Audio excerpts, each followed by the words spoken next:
quickly do the world's fastest introduction. Thank you all for coming out. My name is Margarita. I'm a buyer here at St. Mark's Bookshop, and tonight we're here for Johan Kugelberg's Brad Pitt's Dog, the lovely cover by G. Copies are for sale at the front. Johan will be followed by Jack Womack, who reads it afterward. And without further ado... Hi, everybody.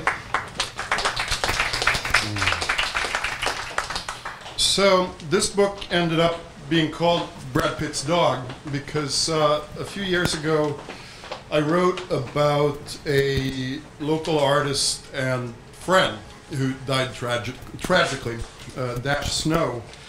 And when Dash died, there was a big sort of media rigmarole. There was a lot of writing on the web and in magazines and so forth.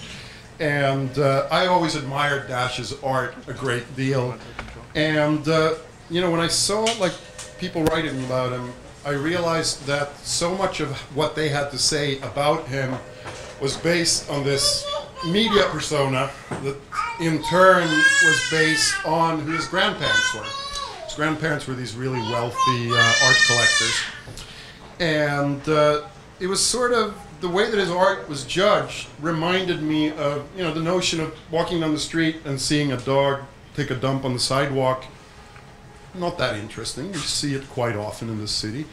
And then somebody tells you that it's Brad Pitt's dog. And suddenly you judge the event and the proverbial doggy-do in a different way. So then the riff was that, you know, that Brad Pitt's dog became this sort of snacky, slightly vicious metaphor for how media barrage infuses meaningless events with meaning, and that takes apart the meaning from meaningful events. And with no further ado, I'm going to read two short pieces from the book, followed by a slightly longer piece that I finished the other day that's going to be in the next book that I'm finishing up this summer.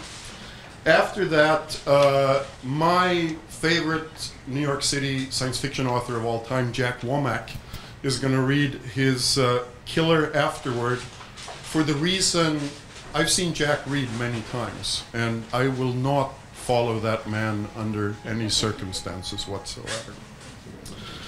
This one is called Michael Jackson is Dead, Alas. Not the most original thought thunk, but in Procopius' Secret History and Petronius' Satyricon, and in one of the Loeb's Cicero volumes, there are plenty of examples why fat Elvis was ultimately more beloved than skinny Elvis. This Roman/American dream has a chunk of what Nietzsche's Last Man dreamed about: to wake up and know that all notions of good and evil live and die within the self. Jackson Unleashed was Elvis Unleashed, or Charlie Sheen, or Errol Flynn, or the Empress Theodora, wife of Justinian. Indulging in erotically charged conduct with kids around wasn't wrong because he thought it was right.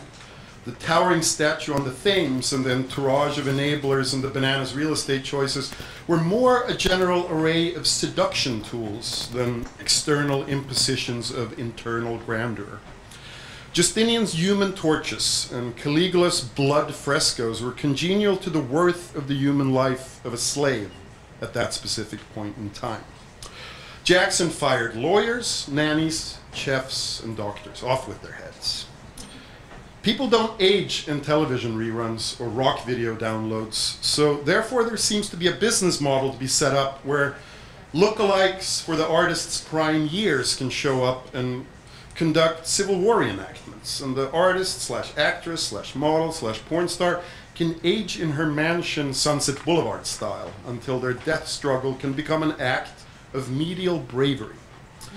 The star becomes disposable quickly, but the boomers, who were the first to grow up with television and reruns and pop culture media, and also the amount of early hip-hop lingo and gags and cultural signifiers that arrived fully formed from network television in that scene, is baffling.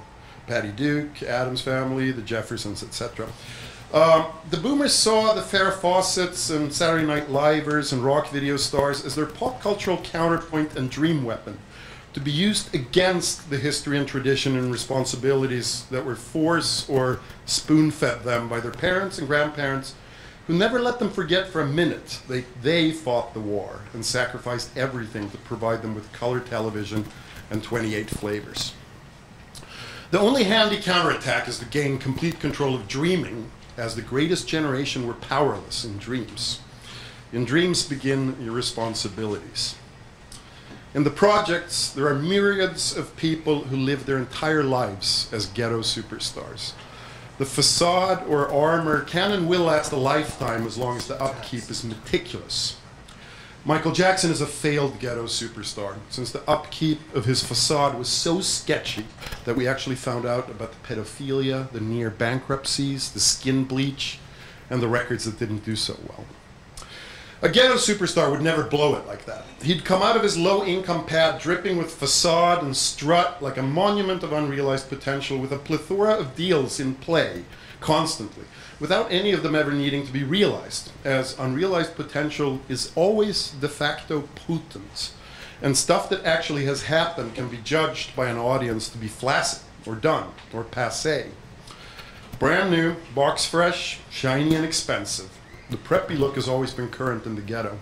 The titles have always been borrowed from the annals of big business and gentry. The Duke of Earl, the Chairman, the Prez, the CEO. There will never be a vintage clothing store in the inner city. Ask a stylish big city member of a minority group about secondhand clothes, and they'll look at you with disgusted bafflement. If you look at the berserk shopping and interior design habits of Michael Jackson, they're consistently box fresh. The antiques are mint condition, replicas. The art commissioned follies worthy of Mad King Ludwig or Claudius. And the Michael Jackson home interiors is where the superstar keeps up a perfect facade for himself and his visitors. All is folly, and Jackson's failing in the acquiring of a page boy that wakes him in the morning by shouting, "Sir, do not forget that you are a man," or Victoria's Saladin style having an empty wood coffin carried in front of him, doesn't mean that he didn't sell shitloads of records, and that people in the furthest farways from the streets of Manhattan or Los Angeles consider him a primary deity in their pop culture cargo cult pageant. Now with death no longer the great equalizer, but instead where the hollow, dried up husk of existence gets replaced by the bright, shiny, and eternally suave pop meta icon of chink-free armor and flawless facade, the cargo cult is aptly arriving a la Death of Lady Di on the streets of Los Angeles, the perennial death trip town, where the tyranny of the new is the tyranny of the old, and the sun shone lacking alternative upon the ever-same. I wrote that one in 2010, a little bit after the death of Jackson. This one I wrote a few months ago, in 2011, and it's called The New Sincerity. All right. It's not impossible that the new sincerity trend came out of a generation of youth living in dialectic betwixt media and oblivion, where the epiphanous notion that being hip has no value fueled a gigantic appetite for meaning. Meaning is midwifed by consumption. I note that the decline of irony in the fade to gray years of neocon came with a counter-thrust thirst for insignia and indicators of authenticity.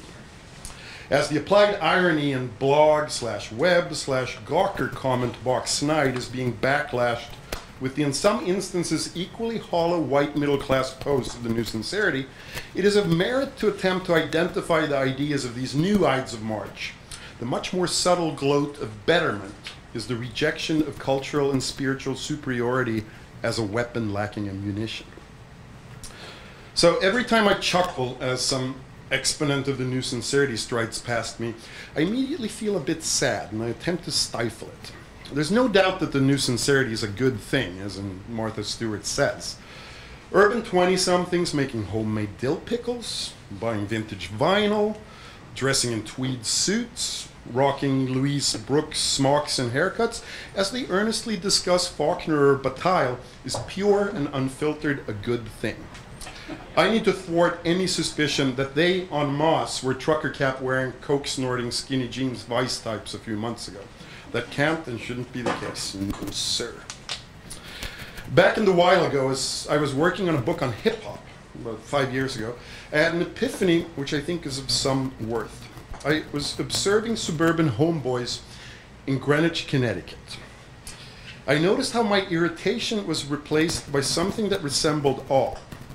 Instead of fidgeting about the schmuckiness of rich white boys and white girls dressing, speaking, and walking ghetto, I came with bafflement to the conclusion that our Connecticut friends were emulating a culture they perceived as authentic, and that it provided an emotional anchoring and authentic life in an environment that they perceived as inauthentic. They were rejecting their phony society and its false values and venturing into a lifestyle that made them feel a part of something real that brought them a sense of community. Cue the new sincerity. As countercultural lifestyle elements became resume builders and career development fodder via the grunge/alternative rock boom of the early 90s, I think a parallel narrative germinated as a result, blooming in our day and age as the new sincerity.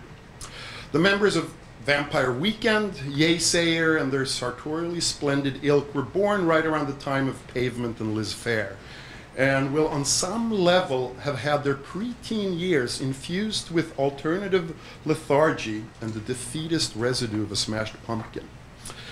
The aesthetic choices made by the alternative generation, the Prozac, the all-slave ethics, all-the-time lyrics of the every-folk grunge superstars and their twee rock alternative brethren, infused the kids growing up in the late 90s and early noughts with something to act in opposition to, especially as the alterna grunge kids reinvented themselves as electro-clashing hedonists, soaking in the splendor of a boom economy where everyone wanted a website designed, and every corporation thought that hiring an edgy stylist to supervise the photo shoot for their in-house dental plan information folder was a great idea.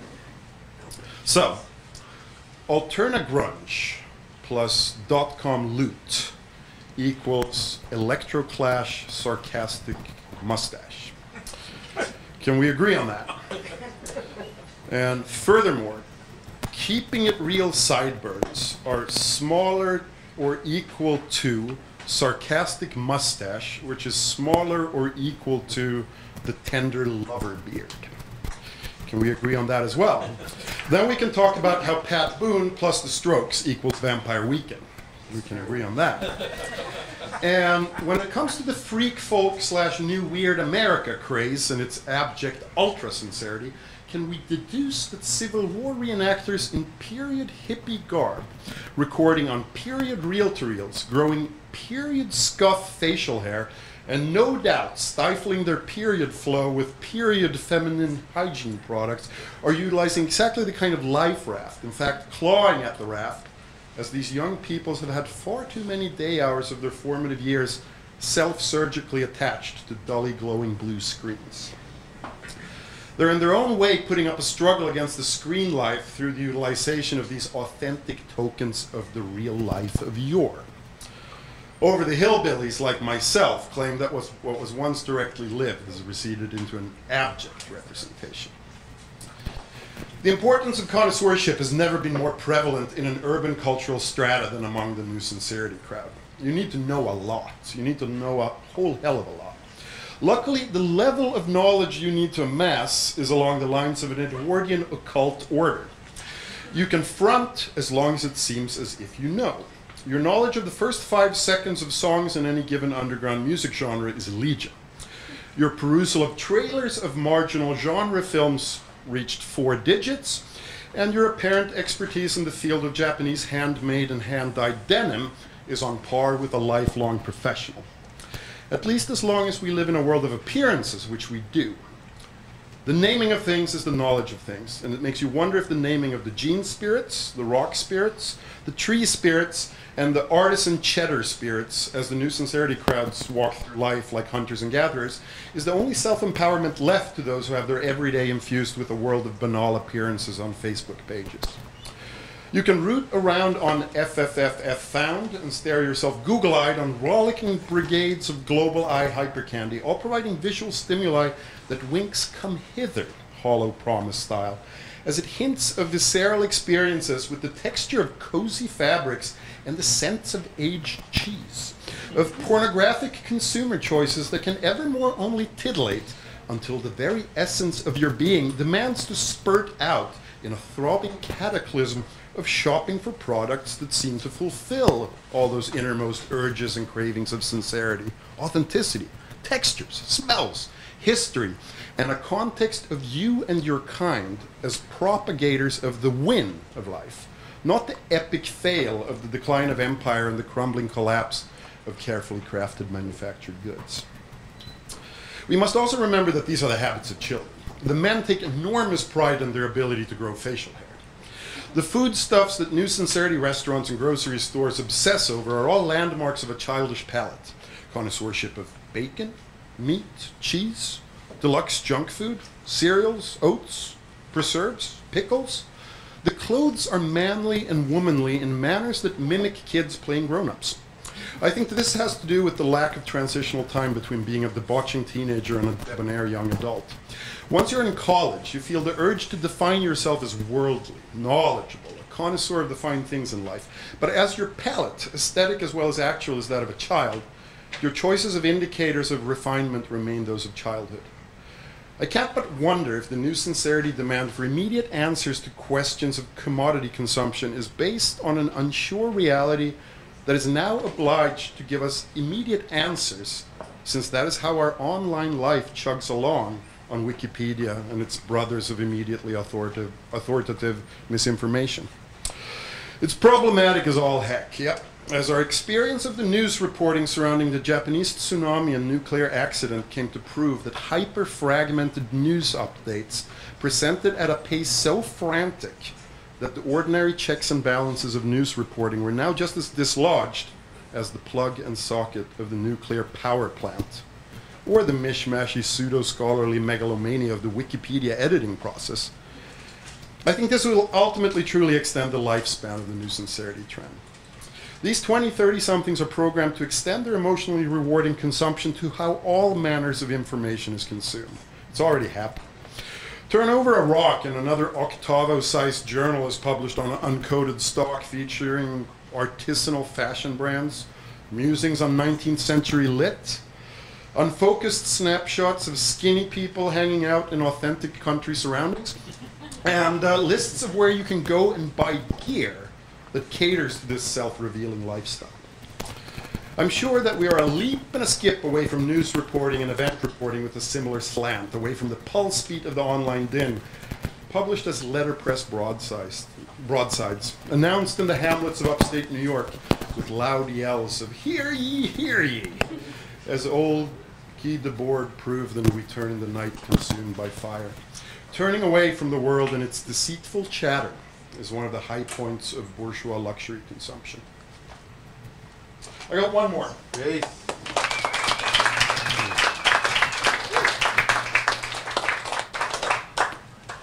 All right, this one I banged out a few weeks ago with the help of my friend Jesper.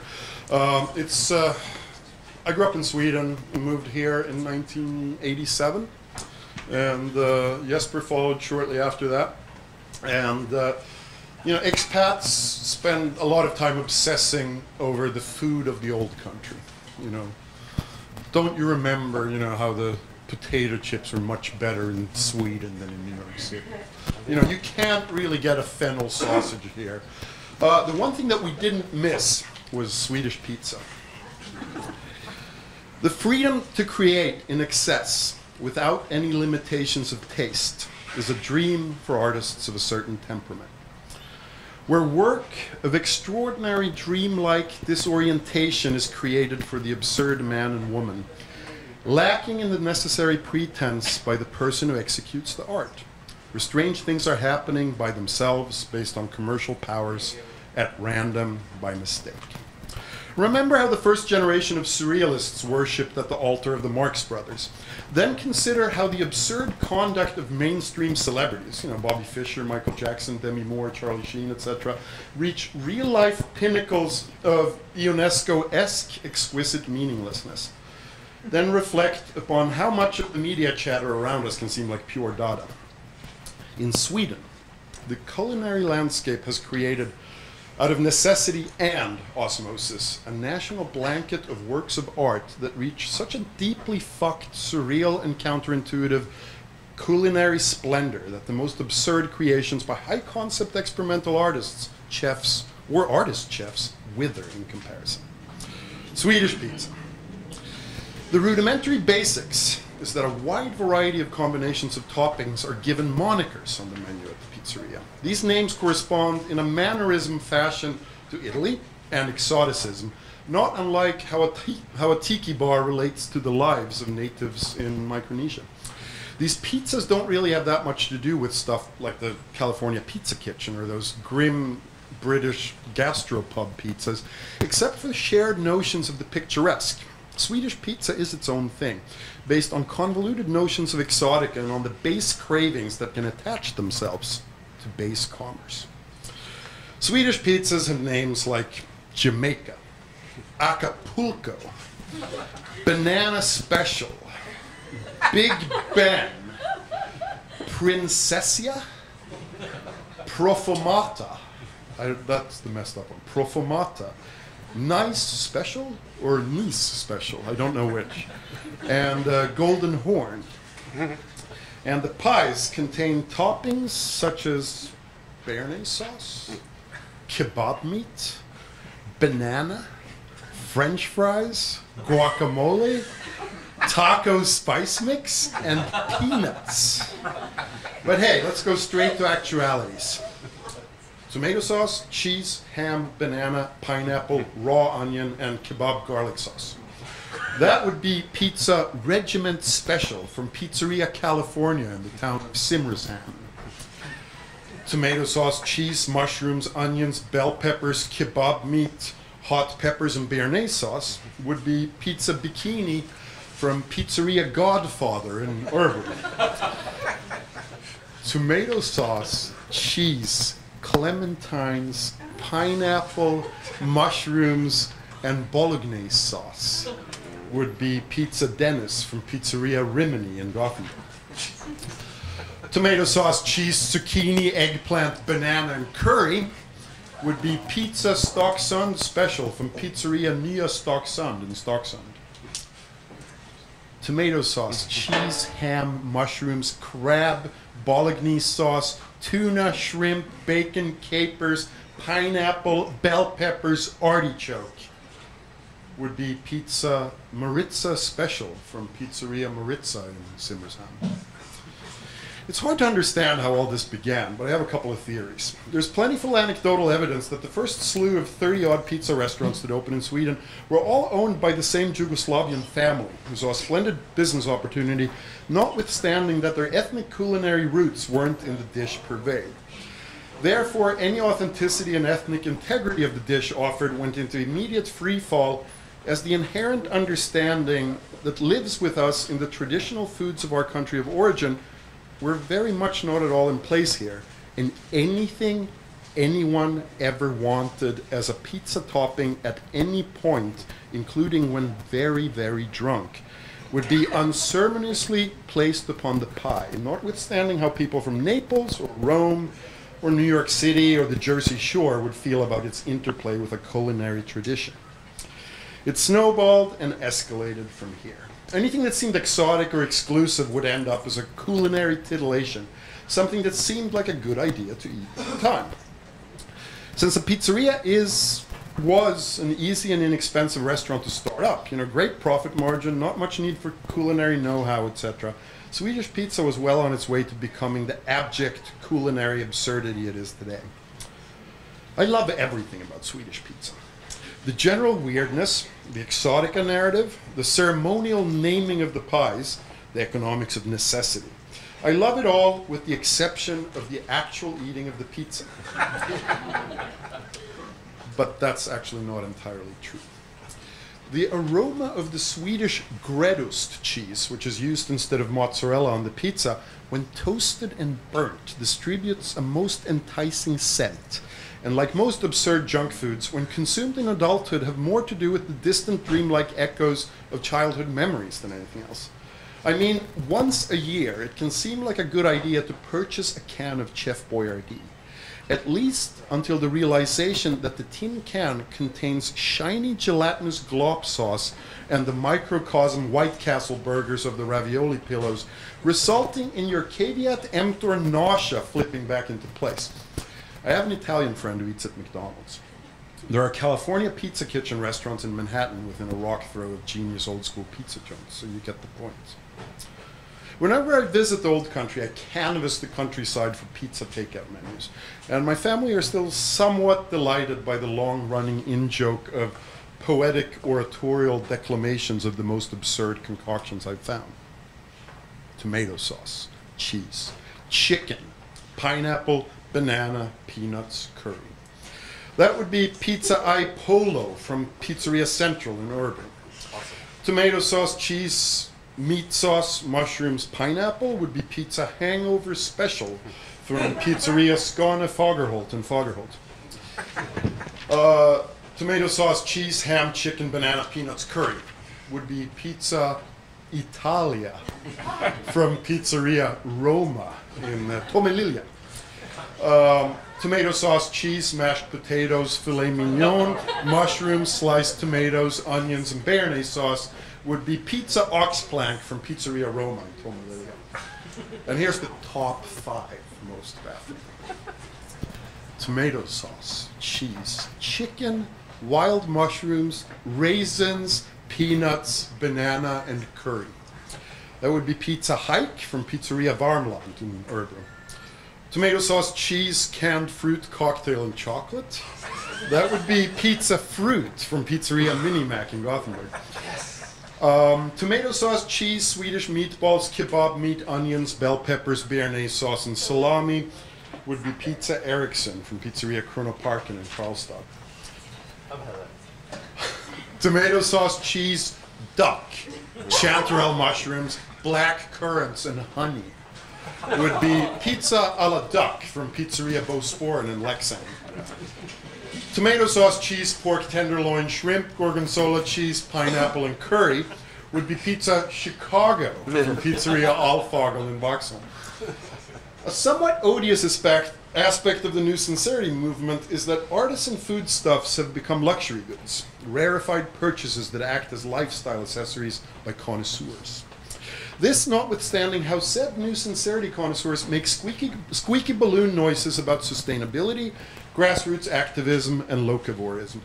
In Sweden, this has led to regional cheeses, meats, vegetables, berries, etc. nowadays are mostly only available as luxury goods, and that a landscape formerly littered with regional small-scale food producers and purveyors and restaurants that were cheap and great has had said domain earsatsed by big city folk in a desperate luxury consumption quest for authenticity. Years ago, I went on a massive Swedish road trip with my pal Jesper. We were in pursuit of medieval churches with intact mural paintings, and for some tasty items along the way. After having slaked our thirst for nostalgic, trashy fast food, read disgusting drunk swill, this kind of stuff we'd been craving since we left the old country for the new world, I'll just mention boiled frankfurters with mashed potatoes, mustard, ketchup, deep-fried onions, and chopped bread and butter pickles in mayonnaise as one of the slightly less bizarre of those cravings. We really only wanted to eat Swedish traditional peasant food, so-called husmanskost. There was no husmanskost to be found anywhere. Few and far in between, always in the bigger cities and always with big ticket price tags for meals that for centuries had fed those Swedes that were broke. So what does non-broke Swedes in the countryside eat these days if they don't eat at home? Well, there's plenty of crap Thai food. Thailand is the dominant fun in the sun vacation destination for some reason. There's also an abundance of pseudo-classy grill fat type stuff. Béarnaise sauce served as a condiment in pump containers, and sullen salads with sun-dried tomatoes and Greek austerity feta cheese. Exotica is rampant, and as the Swedes have had access to cheap chartered travel for a few decades, indicating towards an international worldliness has become a norm of lower middle class betterment. Also when it comes to choices in foodstuffs. Mediterranean food flourishes, a taste of the Far East, and the hollow gesture of healthiness has replaced the rudimentary Swedish peasant fare, except, naturally, for the aspirational urban middle class who now chow down on those peasant classics as a symbol of keeping it real refinement, now that the great unwashed is traveling to Italy and Thailand. The pizzerias are legion, however, and indications towards culinary ahead of the curveness and bourgeois affluence have started to prevail at pizzerias in affluent neighborhoods. Tomato sauce, cheese, arugula, prosciutto, sun-dried tomatoes, capers, and honey. That would be Pizza Parma from Pizzeria Beau Sporn in Lexington. Tomato sauce, cheese, sliced tomatoes, olives, fresh mozzarella, prosciutto, sea salt, and olive oil. Would be Pizza Le Chef from Pizzeria Malerin in Strängnäs. I'm pretty sure that the pizzeria is a secret shame of the Swedish bourgeoisie, and that pizzas with arugula and sea salt as toppings are supposed to relieve some of that pain. For exceptionally melancholic, entertaining, and perverse reasons, Swedish traditional husmanskost food ingredients can be found as pizza toppings. We found these surreal dream states on the menu of Pizzeria Station in Hallsberg. Edwin's is tomato sauce, cheese, Swedish meatballs, onions, and pickled beets and mayonnaise. Affe's is tomato sauce, cheese, Swedish meatballs, onions, and chopped pickles and mayonnaise. And Berrios is tomato sauce, cheese, bratwurst, fried eggs, and leeks. So, one could argue that James Joyce in his writing attempted to incorporate the human experience in its totality in the writing of Ulysses. One might furthermore also suggest that Samuel Beckett chose to disconnect from the human experience in Malone Dies or Malloy. Could a similar dichotomy be structured for pizza? The New Jersey Bronx grandma pie, which emphasizes the relationship between the dough and a slow-cooked tomato sauce, often without the addition of any mozzarella, results in an aesthetic pizza experience where the limited notes and timbres the palate has to react to increases the nuances of our food aesthetic reaction. This I choose to set as the Beckett-style counterpoint to number 58 at Pizzeria Parken in Årbo, where a Joycean masterpiece of sorts is offered up, as every pizza topping available is placed on top of the dough and baked in the oven to subsequently be served up to Gargantua and Pantagruel as a sine qua non of the cooking grotesque. Here is number 58. Tomato sauce, cheese, ham, shrimp, tuna, salami, mushrooms, meat sauce, onions, pineapple, bacon, mussels, banana, curry, eggs, hot peppers, bell peppers, crab stick, cayenne pepper, olives, pork tenderloin, garlic, pico de gallo, pickled green chili, jalapeno, white kebab sauce, taco spice mix, gyros, béarnaise sauce, sliced tomatoes, shredded iceberg lettuce, French fries, asparagus, chicken, gorgonzola, leeks, squash, corn, feta cheese, tzatziki, red onions, and Parmesan cheese. You hungry yet? Not really? My favorite scene in Rabelais' Gargantua and Pantagruel is where Pantagruel arrives late to a monastery and is really, really, really hungry. He decides to go to sleep in the surrounding spinach pasture, but not until after he's had something to eat. Unluckily, some deeply religious pilgrims have chosen the same spinach patch to sleep in and are mercilessly eaten by Pantagruel, who doesn't notice, as the pilgrims are so spiritual as to not make a sound as they get eaten. Pantagruel mistakes them for extra chunky croutons. Is this how Swedish pizza works? Through distraction. What Pantagruel would chow down on at Pizzeria Parken is interpreted by him as pizza. And the chowing down process and the intermingling of disparate and grotesque flavors isn't that noticeable. Maybe the act of ordering the luxuriously named pie with its myriad of toppings is a small death of yearning in an everyday that is devoid of exoticism in a small country in the far north with a chilly climate and the ever-distant souls of xenophobic peoples. The notion of choice in tangent with convenience has brought about a culinary narrative that is perpetual and perennial, but where it doesn't matter if the food is tasty or not. A recent study on customer satisfaction at McDonald's showed that people were satisfied eating there, but no one really liked the food much. They liked the process of recognizing the food and the taste and the surroundings, but the food itself not such much. So is that it? The Swedish pizza is recognizable, but yet the myriad combinations of tomato sauce, cheese, banana, capers, chicken, ham, guacamole, onions, etc., etc., etc., very much ad nauseum, etc., provides a pleasant process of selection, choices, exoticism, and naming. We people like choosing, especially in this Facebookian day and age. And we also like naming and compartmentalizing things a hell of a lot. I don't have to get all anthropology on my ass, but think of the naming of things and the naming of their corresponding gods in early primitive societies. Tree gods, river gods, forest gods, animal gods. Go down the list.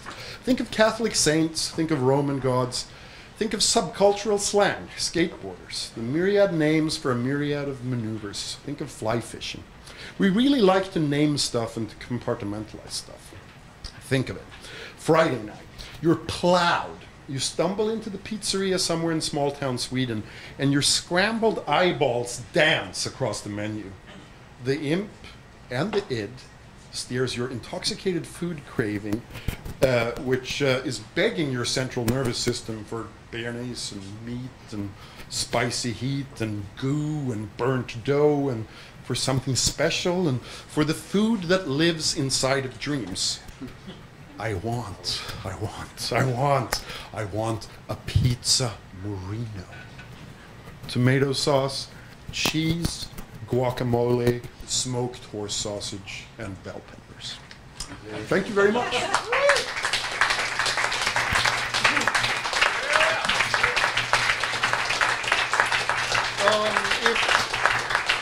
If anyone wants a book, they're available, and you can get them signed by both myself and the mighty Jack Womack, and you can also get some Google eyes on yours if you want.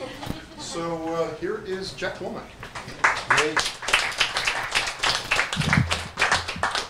Thank you, thank you, thank you. Is this making any difference, or should I just talk? Just balance. All right. Since the days when the Romans admired their finely sculpted Greek statues while they beat their Athenian helots senseless, everyone has imagined that the era in which they live cannot help but be lacking compared to the great era they managed to just miss. Burt Lancaster in Atlantic City. You should have seen the ocean back then. It was something. San Francisco will never be the city it was before the earthquake. Europe, no more the peace-loving farrago of kingdoms it was prior to the summer of 1914. And that perfect country called the USA lost its innocence for the 17th or 18th time by noon, September 11th, 2001. In the 30s, depression-battered folk dreamed of gilded dining rooms, wasted yet large-bustled soubrettes, braces of squabs and limitless bowls of terrapin and green turtle soup, but in those places they would never sup. In the early 60s, gray-flanneled Madison Avenue, fearful that their bosses would find their ties a tenth of an inch too wide, could imagine the day when they'd have known the passwords for every speakeasy, could enjoy bad whiskey served in broken cups, would admire their brown and white spectators and have at their sides girls with Louise Brooks hair, wearing dresses indistinguishable from pink teddies. But neither fancy shoes nor lacy step-ins would they ever slip off. Even those who actually used the bathroom at CBGB's have managed since to convince themselves that it was a place fondly to be missed. And those who never saw it can only imagine its splendor. Hear me, the only golden age you'll ever know is the one you're living in. A crueler aspect of life is that you tend to realize this only in memory, when you begin to imagine that everything you knew 20 or 30 years before was shinier, easier, cheaper, more satisfying. But any given golden age is, in essence, a 45 cut by some group of teenagers in Ohio in 1959, clocking it at 1 minute 47 seconds. Brilliant, fast, repeatable while a copy exists, in no way duplicatable. In early 1977, some months before I moved to New York, I prepared myself for what I already knew was an ongoing golden age. Ramones, Patti Smith, CBGB's Bathroom, making my own Hepcat t-shirt by buying a white t-shirt and black dye at Woolworths. 2, dyeing the t-shirt black, which was the only way you could get a black t-shirt outside New York back then. 3, scrawling across in legible yet perfectly jagged writing in white ink that chipped away with the first wearing the words cult figure. Once in New York, I discovered that Max's was closed, the good bands were already playing elsewhere, the Chelsea's weekly rates were too much for a bookstore employee's salary, and it was commonplace to be walking Fifth Avenue in broad daylight and have youth decide to heave bricks at you for no particular reason. Downtown, you could stroll St. Mark's Place and see plainly that the commodification of Bohemia had already begun. Begun sometime around 1919, I suspect. In these wide-ranging essays, Johan recognizes, honors, and occasionally slaps around the worthy folk who often fall between the cracks or go wholly unrecognized during any given golden age, to have their perfect hipness perceived by the perfectly hip only when it no longer matters, or when one such as Michael Jackson begins to out-Elvis Elvis in terms of living the maddest life possible, entering realms not visited since the day of Caligula, had Caligula access to black credit cards and psychotropic drugs, or when a few withdraw entirely from their society to burn down historic churches, simply because if they didn't do it, who would? In providing these thoughts and these accounts, Johan preserves for a short time longer some of the aspects of the gone world that few noticed then, or notice now, but are worthy of commemorating. For his Victorian vitrines displaying arrangements of ferns and stuffed weasels, or a bespoke suit made by touts in the 1930s, or the perfectly shiny jacket that wrapped round a fresh copy of The Big Sleep the day it went on sale, so goes popular culture. Enjoy it while it's here, because whatever you think will last longest won't. In the last 20 years, as every inch of what William Gibson has called the world's attic was retrieved, cleaned off, sorted, given a price estimate, and placed securely on high shelves, simultaneously true originality for a time seemed to fade away. So much of the past had been so forgotten or ignored that it seemed essential to either recreate it, a mug's game if there ever was one, or try and preserve it in toto. Equally impossible, eventually tragic. Everything is coming back, the late George W.S. Trower's friend told him in the late 70s as he relates in his short masterwork In the Context of No Context. And then it's never coming back again. Johan and I were mutual friends of a master of popular culture. The master, perhaps.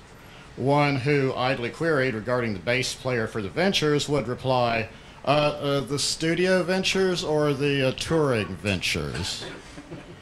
One day our friend died, gone before he hit the floor, having just lugged up 5 flights, yet another bag weighted down with LPs rescued from some curbside on Rivington or Essex, because if he didn't do it, who would? Enthusiasmus is too often the A-side of Thanatos. In the popular mind, science fiction is supposed to be predictive, but even as science fiction writers throw up their hands and say, no, no, no. In truth, the answer is yes, but in reverse. The bright, shiny rockets may have been aimed at Mars and Venus, but landed instead on Hackney and Limehouse. Utopian dreams become dystopian actualities in the blink of an eye. People live not in the harsh environment of the moon, but in the harsh environments of the garbage dumps of Cairo and the favelas of Brazil. It is a safe bet that if a science fiction writer does appear to be predicting something, the opposite will surely take place. As the 20th century visions of science fiction become at last the 21st century's reality, It turns out that living in the future is harder and less fun than anyone have ever dared to predict. After post-cyberpunk the deluge, and we find ourselves awash in an ever-rising flood. Surely the 20th century seemed the same to those who remembered the 19th. So like the Edwardians, we turn to fantasy, to reverie, to nostalgia, to dreams, create alternate realities, literary, cultural, political, in which we think we can live. But these are highs one grows used to terribly fast, and soon dreamland is the only place you find yourself able to live, but there you cannot live. Herein Johan speaks of another deceased friend of his, an artist I never had the chance to meet, saying, quote, "The art execution of the man-child can never compete with the artistic endeavor and primary art experiences of your own child," unquote. And this is so. Not even most splendid Caravaggio can ultimately compare with the primal creation of watching a human being slide into this troublesome existence, then, with guidance and love taking shape over the years, prepared as much as possible for the only world he or she will know, while your own will mostly remain to them ever after a mystery. And those who experience this know well that this is the only golden age whose passing you're entirely too aware of as it happens, even as its passing is barely perceptible. And when that golden age passes, as do they all, into the gone world, the children you have watched grow into worthy adulthood will grumble, wishing at times that they had been around when things were really fabulous. There will always be a dock and a green light at the end of it. And this shouldn't mean the work of the studio ventures, or the touring ventures, should be forgotten, at least until it is. Johan knows that. So let us enjoy the boffins of the London record shows, the escapades of Baron Corvo, the transformation of mimeographed science fiction fanzines into mimeographed garage band fanzines, and the rock and El Chopo triple LP. They will not be here forever. Nor will we. Yeah.